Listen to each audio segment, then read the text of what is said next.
So here we're going to cover 1.2.4 types of programming language. Going to do most of it, except the assembly language will have its own video because it is quite special and a bit different.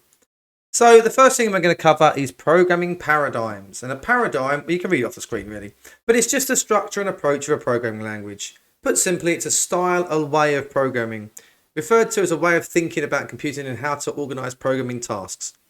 We're going to look at, well, there are four of them, the main ones, but we're only looking at three of them.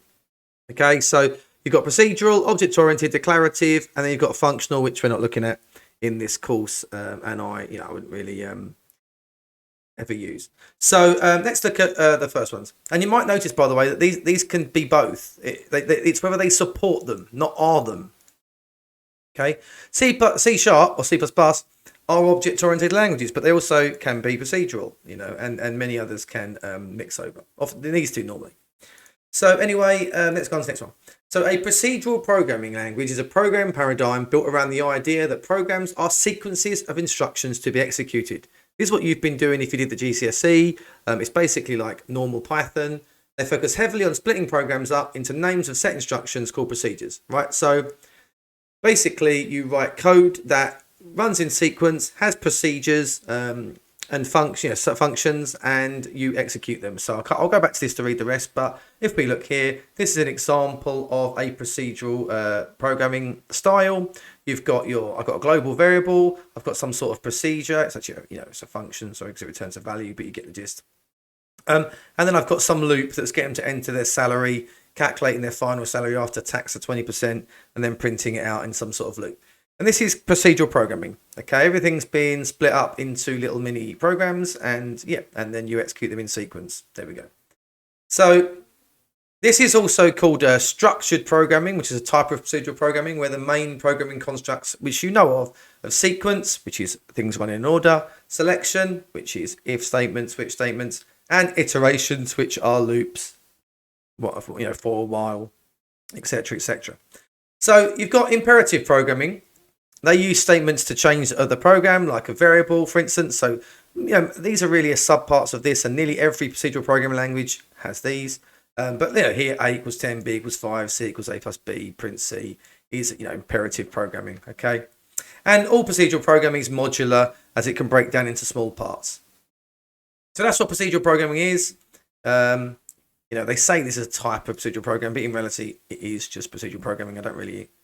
I couldn't find anyone that isn't that, but hey, let's just have the course talk about it. So I'll follow.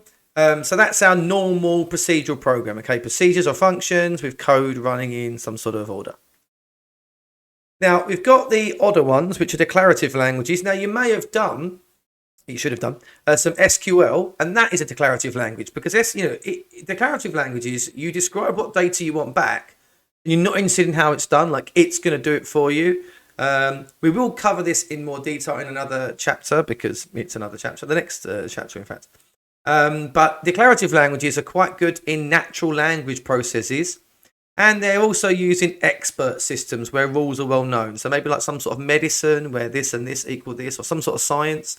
But they are quite good in natural language, apparently. So SQL is a version of one. There's also Prolog. I'm not a big fan of Prolog. It's not a language I've ever used, really. I have at university and doing it now. But basically, you can set up relationships. Like I didn't do a complicated one, but you can set up you could do like a family tree and then see if someone's related by 2 times or something, or are they 2 generations back or 4 generations back, or are they not related?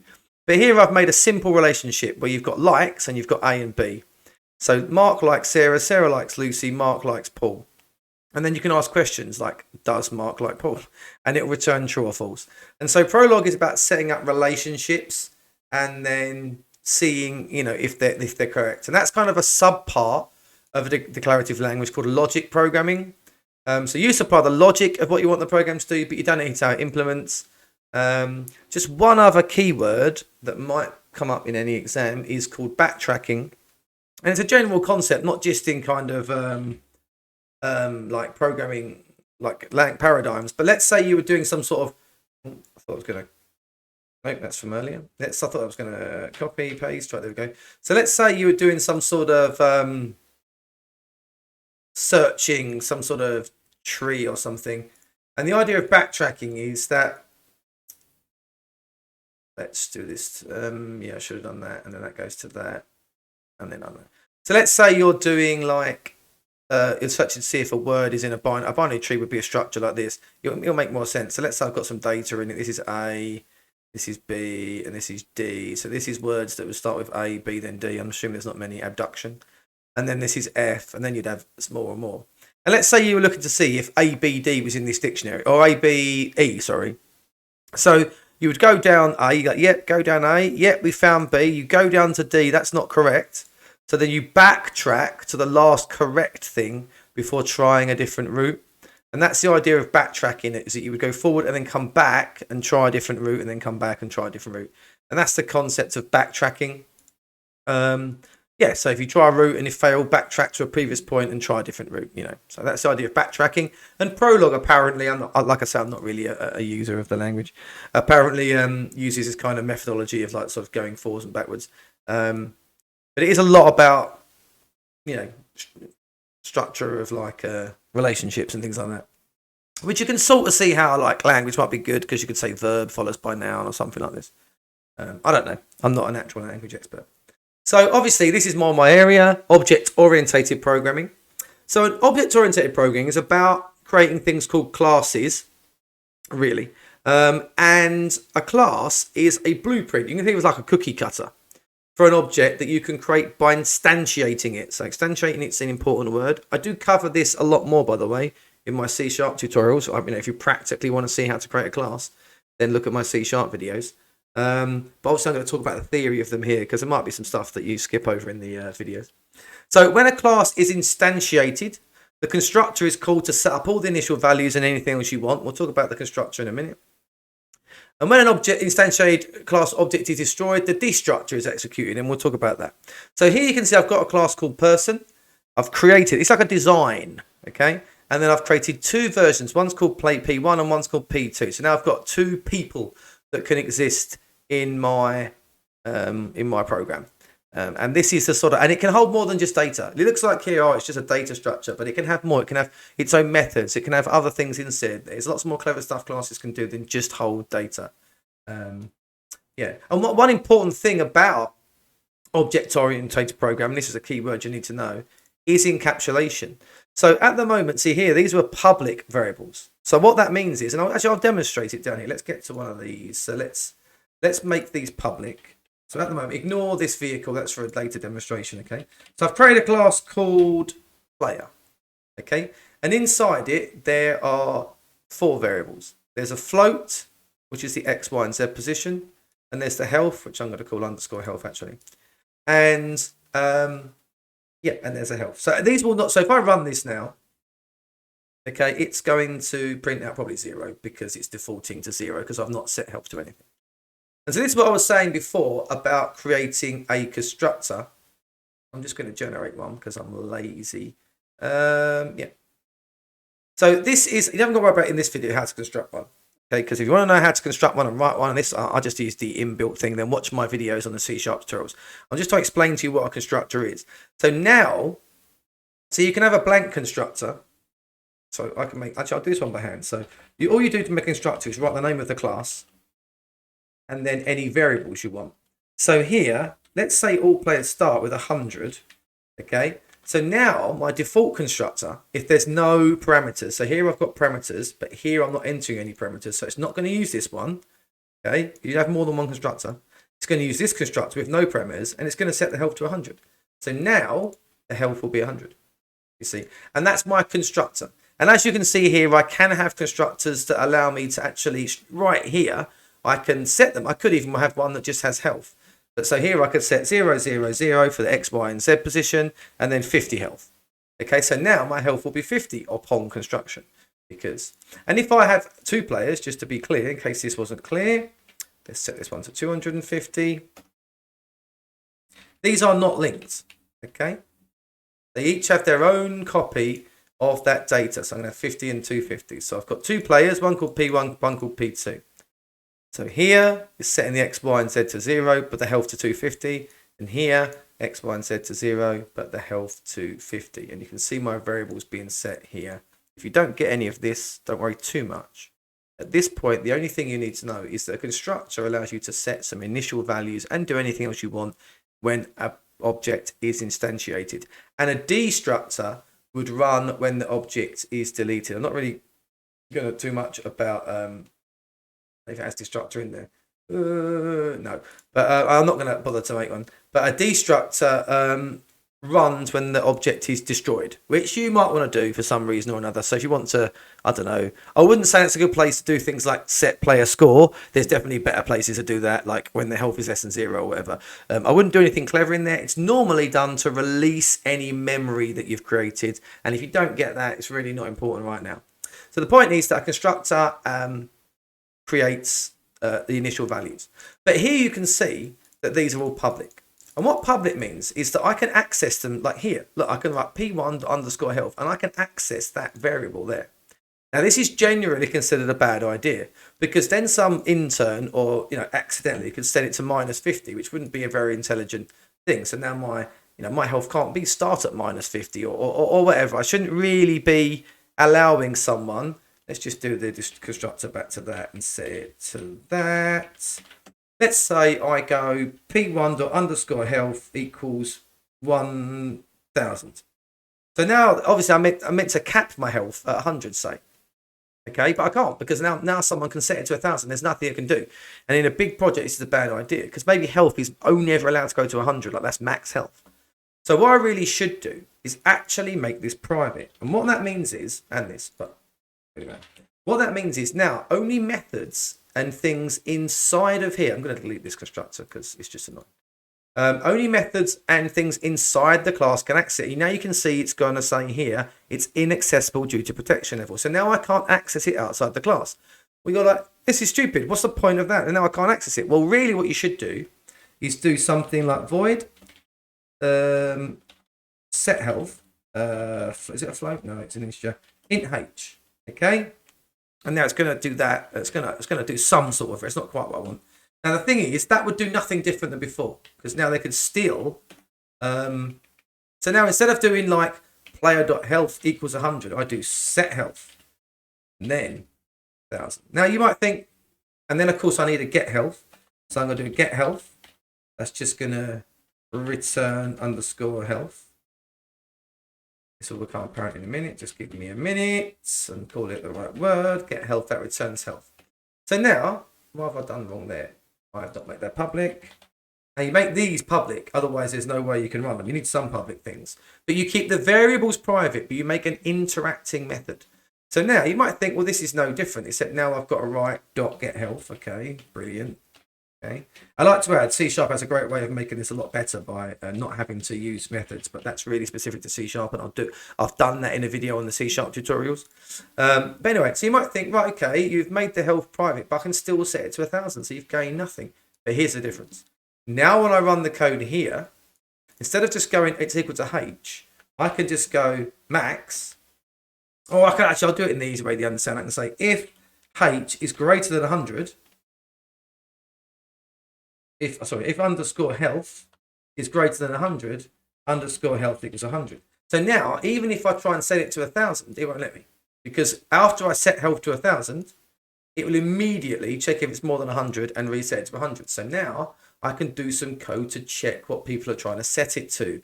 And that's the benefit of having this public and private. Nothing can access that now apart from my set health. And then I could do an add health. I could do a public void add health int h. Okay, and then I do, and what I would do is I wouldn't do that, because then I've got to repeat this code here. So what I would do is I'd use set health and I'd set it to the current health plus h. So now I'm going to say, right, whatever they typed in here, I want you to set it to that. So I'm trying to add to the health. So now let's say set it to 50 and then p1.addHealth 100, 150, and it's still going to say 100 because I'm still using, I'll just get rid of this player too. Not really do anything with it. So because I'm still using this set health, even in my add health, you see. So I'm saying set my health to whatever my current health is plus what we said. Okay, and then I would do a takeaway health and other damage or whatever. But the point is now I can run things when they change stuff, right? This is called encapsulation, this idea of keeping it private. And it's quite good for things like security, other things like that, as well. Just like, and if you definitely don't want people to mess up your program, like some person that, you're working for your company. So, right, let's go back to here. So we've done what encapsulation is, because that's about keeping things private inside the class, to keep it hidden from other objects. Brilliant. We've done a constructor, because that's what happens when you instantiate a class. You create a constructor to set up some initial values. So now we need to look at something called inheritance. And inheritance is about creating like a subset. So if I go into paint, wow, look at that top quality drawings there. So if I go like you could have a class at the top called, I don't know, shape. Okay. This is top quality drawings here. Now, then we want to make two classes called circle and triangle. Well, these are sort of subsets, if you want the word. And a subset is like if the shape was a big circle like this, and all the shapes were inside it, then you would have like circle is part of shape. Like I'm going to do like triangle or whatever is part of shape. So there'll be things that are these both have. So rather than putting them all in, so say like a certain position or whatever, well, depends what we're doing here. But let's say it's a piece of code. So let's say for paint. Let's say we're making paint. So everything's got like an outside color, inside color, whatever. So we could make a shape class, and then these can inherit data from them. Right, I'm going to very quickly go through inheritance. So I've created a very basic class. Just minimize those two. Called vehicle.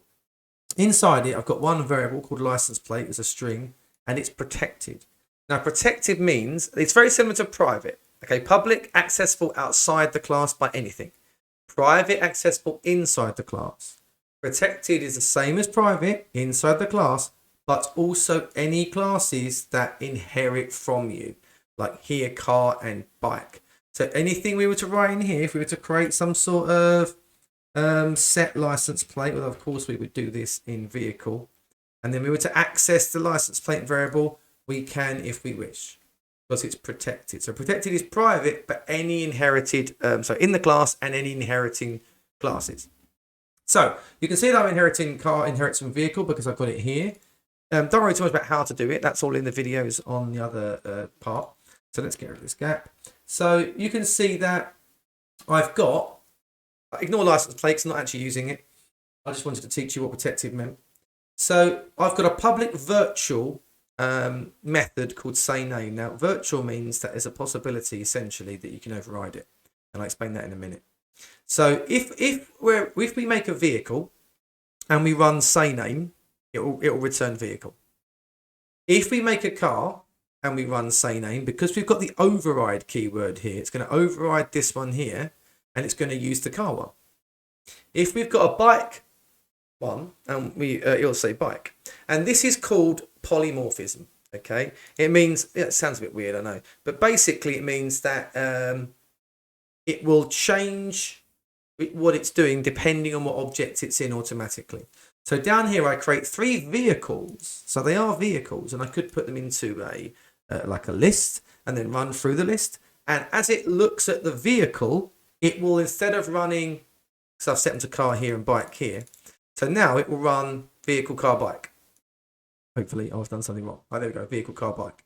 And this is called polymorphism. It's quite a useful feature, but I've got to be honest, it's one of those things I think at first you think is amazing, but sometimes I've used it, sometimes I haven't. So inheritance is basically where you can inherit all of the methods and variables if they're protected if they're protected, sorry.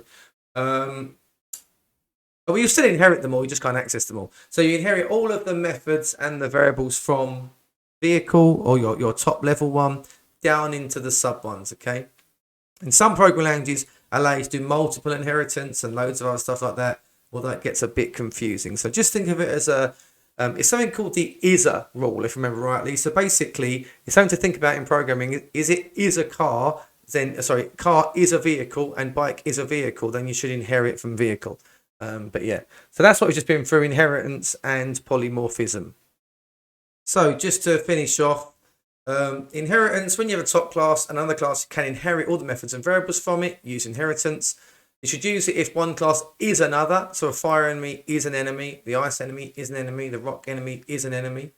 So there you go. And they would all inherit, say, like, I don't know, they all have the same health because all enemies have health, all enemies have position. You know, those are things that every enemy has in the game, and they would inherit those. It says repeating the data, basically, repeating the code to make the data, right? Polymorphism is about automatically using methods and variables from the correct object type. So think about a method called attack. These could have attack. You could even make it so that this thing, by the way, is abstract and therefore can't even be made. So there could be no like actual enemy, and you can only make the subclasses. It's called an abstract class. But anyway, think about a method called attack. They've all got different attacks, and based on what enemy they are, they would appropriately fire attack, ice attack, or rock attack, and it would, you know, you'd have some attack code, attack code, attack code. But they could all be put into some sort of enemy data structure, and as far as the computer knows, they're enemies. But when it tries to run attack, it will just automatically run the correct one, and that's basically polymorphism. And that's about it for this bit. So don't forget to look at the little man computer assembly code because that's quite complicated. And good luck.